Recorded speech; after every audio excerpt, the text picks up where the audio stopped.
You know, I honestly wasn't expecting much from the This Week at Bungie blog post this week, but Bungie ended up bringing up quite a bit of juicy information, and in today's video, we're going to be covering all of that. I also got some stuff I want to talk to you guys about more so towards the end of the video, so for those of you guys that stick around, I greatly appreciate it. But let's go ahead and jump into this blog, and let's talk about the new stuff that Bungie ended up bringing up, because there's quite a bit of juicy stuff to go over. The first of which is 2 new kiosks that we're going to be finding in the tower come Beyond Light, the first of which you can see right here, and it's known as the Quest Archives kiosk. There are 2 things that you need to know about this new kiosk, and that is that all of your discarded quests are going to appear here, and that the Cosmodrome New Light quest line will also be found at this kiosk. So this means 2 things mainly. Number 1, let's say you ended up getting a quest from a really long time ago and you needed to make room, you ended up dismantling that quest. Instead of needing to figure out, which kind of vendor in the tower gave you that quest from a long time ago and needing to go talk to everybody, you can actually go to this kiosk and just grab it. So just in case that ends up happening, you can find every single discarded quest right here in this one central location. And of course, the Cosmodrome quest line will be available here as well for any veteran players that want to play through the new tutorial and the new quest line, meet the new character and everything like that. This is something that I'll definitely be doing because I cannot wait to see how Bungie ended up handling this, but that is the 2 main functions of the Quest Archive kiosk. Now the other kiosk, this one looks pretty amazing. As you can see right here, is known as the Monument to the Lost Lights Exotic Archive. Basically, as you can see here, it is right between 2 of the vaults in the tower, so you know exactly where you are going to find this, and this is everything that you need to know. This is going to give you exotic weapons from now retired quest lines, meaning that any of you guys that weren't able to get your hands on Ace of Spades, or Thorn, or Anarchy, Teraba, anything like that, any of the exotics that have now had their quest lines vaulted for Beyond Light, this is where you'll be able to get them from. You can also get legendary pinnacle or pursuit weapons from the now retired quest lines as well. So let's say you wanted to get something like Mountaintop, for example, or G21 Delirium or anything like that, you'll also be able to get that here. Now, if you want to get these items, this is what you're going to need. You're going to need Glimmer, Destination Material, Masterwork Material, and an Ascendant Shard or a Cipher. So it's an either or situation. If you guys have been, getting a bunch of shards from the Grandmasters, then make sure that you hold on to them if you are missing a lot of exotics. And they also talk about a new Spoils of Conquest currency for the raid weapons, and this is going to be a currency that you earn via running the raids when Beyond Light drops. So you'll be able to run, let's say, the Deepstone Crypt, get Spoils of Conquest, get this currency, go down to this kiosk, and then buy Anarchy using it. Bungie ended up saying that they are going to kind of mitigate the prices based off of how hard it was to earn certain items, so Anarchy might be pretty expensive by the end of it, but for those of you guys that haven't got your hands on it, you will be able to get it. But for those of you guys that were expecting to get Anarchy without actually having to raid, well, you're still gonna have to play that raid activity, and honestly, I recommend that you do. You may not like raiding, but I promise you, LFG, find some people and play it. Raiding is some of the best content that you can find here in Destiny.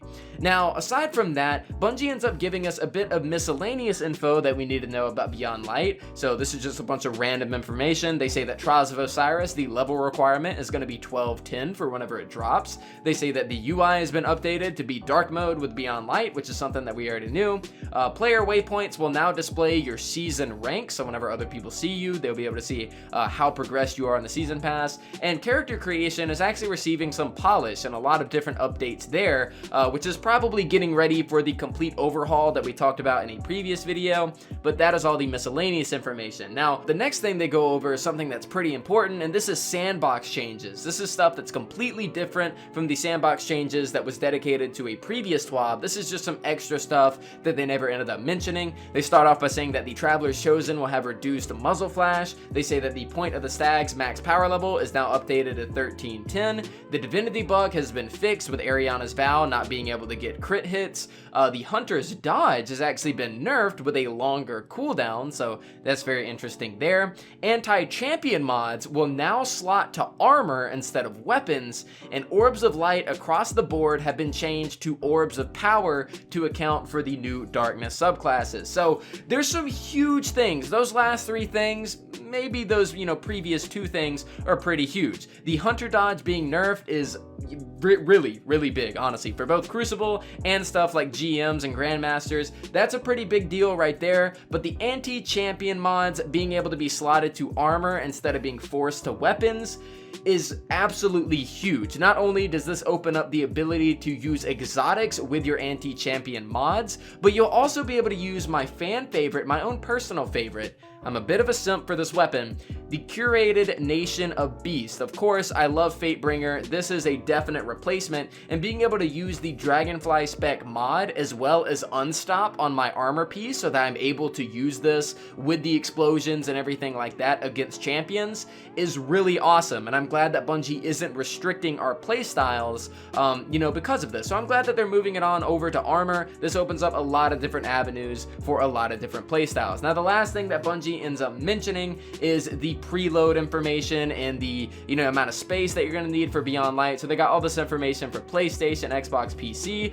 The main meat and potatoes is talking about the install size. So for Xbox Series X, we're looking at 65.7 gigs. PlayStation 5 is 70, PlayStation 4 is 70, Xbox One is 65, and PC is 69.7. So they've actually taken a lot of the install size out of Destiny. Of course, the DCV helping out with this, but Destiny has definitely had its size reduced quite a bit. So for those guys that are a little short on storage space, then there you go. But guys, that's pretty much everything that they talked about here in the TWAB.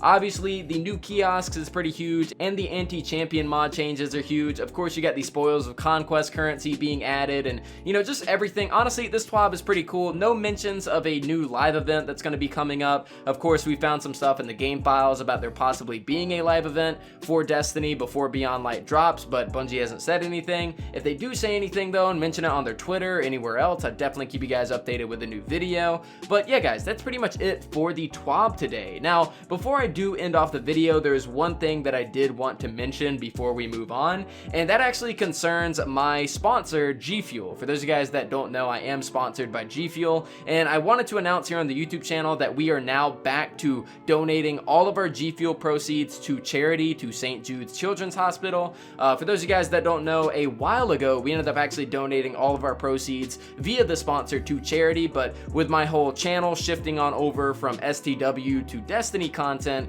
of course, I kind of needed that money to make sure that I stayed on my feet. But now the channel's gained a lot of traction, and we're doing really good things on the Twitch channel as well. I just want to let you guys know that code NUT, which is my GFuel code, is 30% off. And if you guys order anything, please make sure to let me know on Twitter and everything like that. I'll keep you guys updated every single month with how much money we end up donating to St. Jude. And for this specific video, just want to give a shout out to Nemo for using my code. So thank you guys so much. I greatly do appreciate it. And yeah, just thank you guys across the board for all the support here on the channel. I cannot wait to see what we do whenever Beyond Light comes out. But thank you guys so much for watching up until this point. Make sure to please tweet me your orders on Twitter so I can give you guys some video shout outs here at the end. But guys, I love you so much. Thank you for watching, and I'll see you all next time.